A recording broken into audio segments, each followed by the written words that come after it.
A lead actor who tried to stage a corporate coup to install himself as the final boss of a cinematic universe. A production that actively sabotaged its own sister franchise because they didn't want to be associated with it. And a desperate power play that saw Henry Cavill used as a sacrificial pawn to hype a movie that was already doomed. In this episode of All Things Considered, we're taking a look at Black Adam, a vanity project that promised to change the hierarchy of power in the DCEU, but ultimately just served as its tombstone. As always, we score each film out of 10 in 3 categories: the quality of the movie itself, the behind-the-scenes drama among the cast and crew, and the film's production woes, from studio meddling to on-set disasters. Then we average it all out for a final score that reflects both the film itself and the hell it took to make it. So strap yourselves in, as the hierarchy of power in the Bullets and Blockbusters universe is about to change, as we find out how Black Adam truly scores with All Things Considered. Now let's take a look at the film's production woes, which played out like a hostile takeover attempt. Dwayne Johnson was approached to play Black Adam all the way back in the early 2000s, not long after he made the jump from wrestling to acting. To put that in perspective, in the 15 years plus it took to get this movie made, we went through 3 different Batmen, 3 different Spider-Men, and 4 different presidents. However, originally Black Adam was just meant to be the villain in a Shazam film,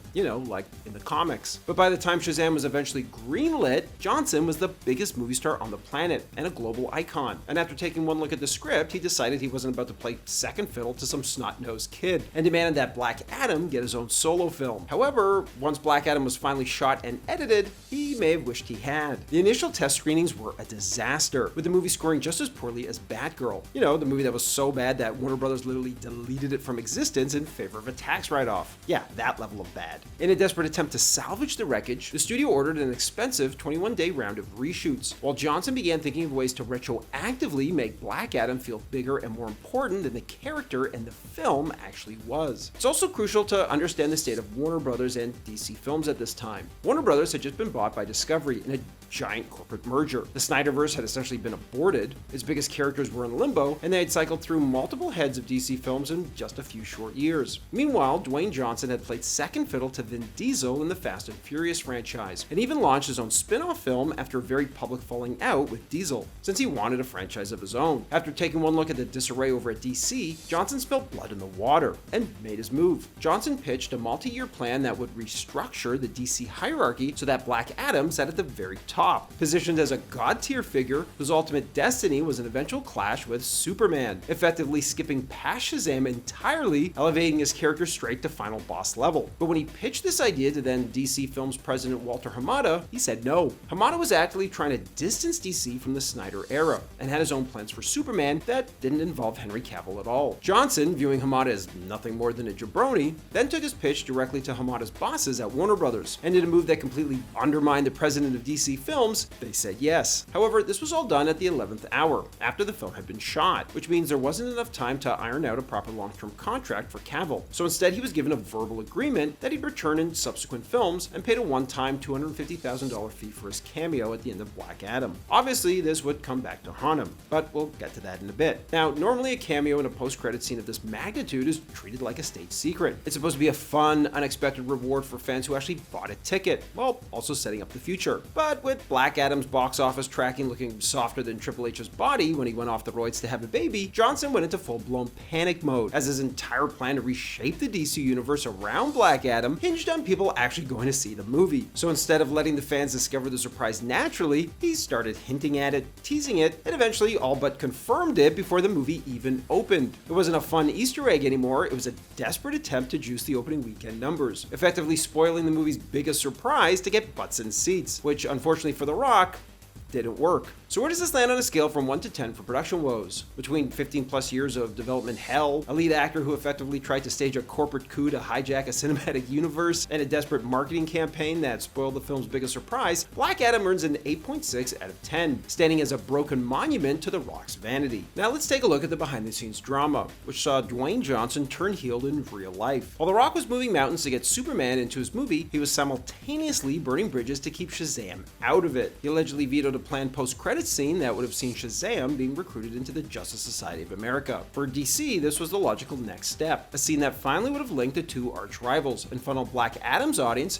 directly into the Shazam sequel, while working to connect the fabric of the DCEU. But Johnson didn't want to do that, seeing Superman as his equal, while also allegedly harboring a thinly veiled disdain for the Shazam franchise, which he felt was for little kids. Then when the team behind the Shazam sequel asked to use characters from Black Adam, specifically the Justice Society, to build a bridge between the two films, Johnson allegedly vetoed that too, and turned down a cameo himself, effectively building a wall between the two properties and making Shazam feel completely irrelevant. Zachary Levi even took to Instagram to make it clear he was unhappy with how everything went down, posting, "The truth shall set you free," and stressing that he didn't want to be blamed for decisions that were completely out of his control. Levi even joked that Black Adam and Shazam ended up doing more fighting in real life than they ever did in the movies, which pretty much says everything you need to know about a shared universe that refused to share anything at all. Now, remember that massive corporate merger I mentioned earlier with Discovery acquiring Warner Brothers? Well, once the dust was settled, the new overlords at Warner Brothers Discovery decided they needed an actual architect to run DC. You know, someone with a vision. And that person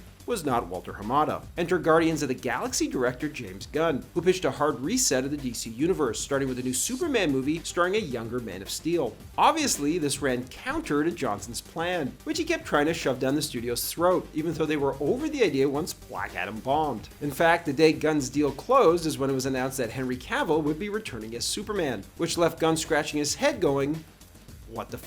Gunn then had the excruciating task of having to meet with Cavill to break the news to him that his return, which had just been announced, was already over. However, if Cavill had a contract, things may have been different.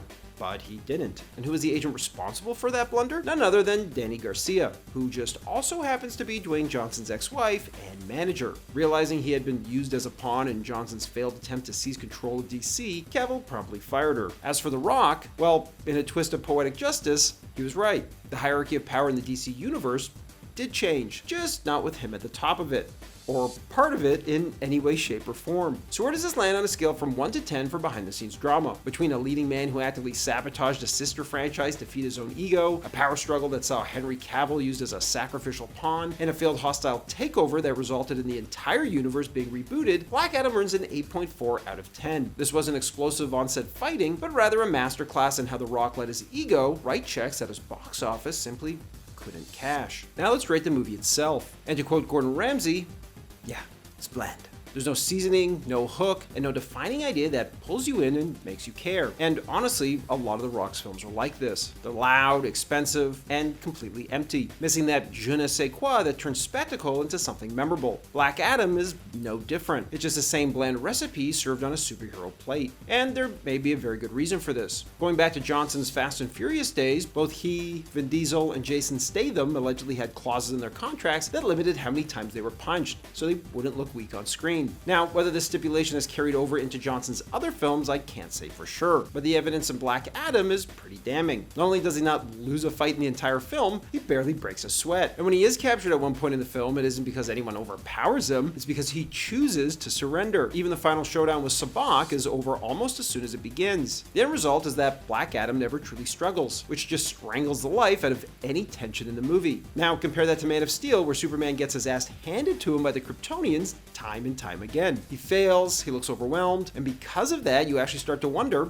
how the hell he's going to defeat them, and if he even can defeat them. Now, this is where my wrestling brain kicks in. I was a huge wrestling fan growing up, and The Rock was my guy. He would talk an insane amount of trash before a match, but once that bell rang, he usually got absolutely wrecked. He kept beaten down so badly that you'd start thinking, I don't think he's going to win this. And then, just barely, he'd pull out the victory at the end. That's what made you root for him, and that's what made you emotionally invested. And yes, I know it's fake, but guess what? So is Black Adam. Except Black Adam never breaks a sweat and never looks vulnerable. As a result, he's never in any real danger and never emotionally exposed. And because of that, I'm never invested in him or rooting for him. Now, compare that to Spider-Man Homecoming. When the rubble collapses on Peter Parker and he's trapped, crying for help, and realizing that nobody's coming, that moment works because he's scared and alone. And we're scared for him. You feel it. You lean forward. You want him to succeed. It's a moment that makes you care. And Black Adam has nothing like that. On the film quality scale, Black Adam earns a 6.3 out of 10. It's loud, expensive, and ultimately a hollow vanity project that's less of a movie and more of a 2-hour commercial for The Rock's feud with Superman that ultimately never happened. So, where does that leave us? When you factor in a lead actor who tried to stage a corporate coup to hijack a cinematic universe, a production that actively sabotaged its own sister franchise, and a movie that's contractually obligated to never let its hero look weak, all things considered, Black Adam rises to a 7.7 out of 10. A mediocre, watchable mess. Alright, that's my score, but what about you guys? Let me know in the comments below what score you'd give Black Adam, all things considered. Thanks for watching, everybody, and don't forget to like and subscribe for more Hollywood deep dives.